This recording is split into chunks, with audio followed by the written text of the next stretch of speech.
دجال کا فتنہ اور ظہور۔ دجال کا فتنہ امت مسلمہ کے لیے سب سے عظیم فتنہ قرار دیا گیا ہے۔ یہ وہ فتنہ ہے جو حضرت آدم کی تخلیق سے لے کر قیامت کے قائم ہونے تک آنے والے فتنوں میں سے سب سے بڑا فتنہ ہے۔ دجال کے مطابق ہم مسلمانوں کے پاس جو معتبر ترین ذرائع ہے وہ نبی اکرم کی احادیث مبارکہ ہے۔ دجال کی سواری۔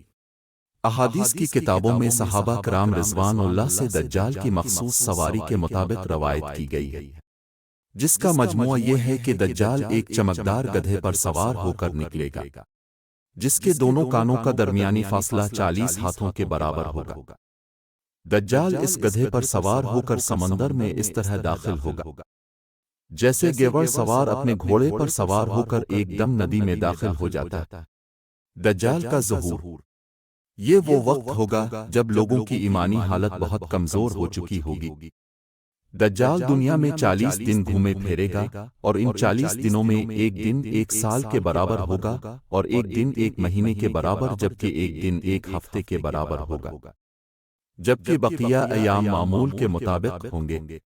دجال کی رفتار۔ دجال کے لیے زمین سمیٹ دی جائے گی، یعنی وہ بہت تیز رفتاری سے سفر کرے گا اور سورج کے غروب ہونے کے مقام پر اس سے پہلے پہنچ جایا کرے گا۔ سمندر کا پانی اس کے ٹخنوں تک پہنچے گا۔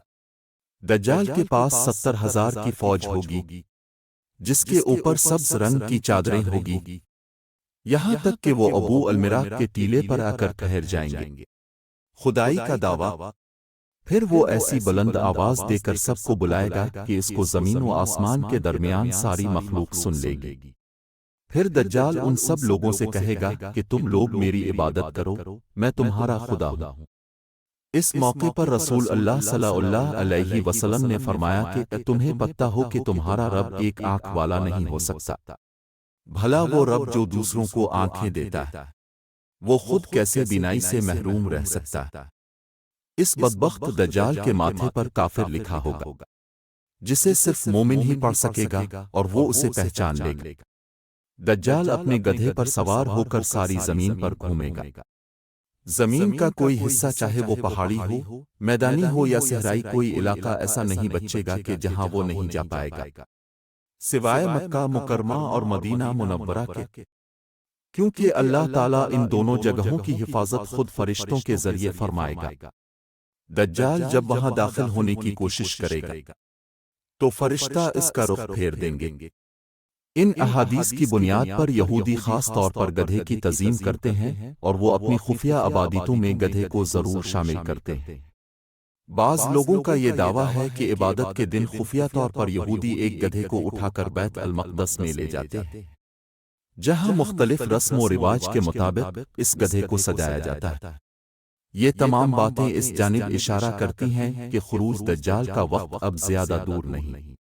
بلا شبہ یہ فتنوں کا دور ہے، اور اس وقت انسانیت دجال اور دجال کی قوتوں کے فتنے عظیم کی طرف بڑھ رہی ہے۔ لہذا دجال کی قوتوں سے آگاہی رکھ کر ہی ہم اپنی نسلوں اور اپنے ایمان کی حفاظت کر سکتے ہیں۔ اللہ پاک ہمیں اور ہماری آنے والی سب نسلوں کو دجال کے فتنوں سے محفوظ رکھے۔ آمین۔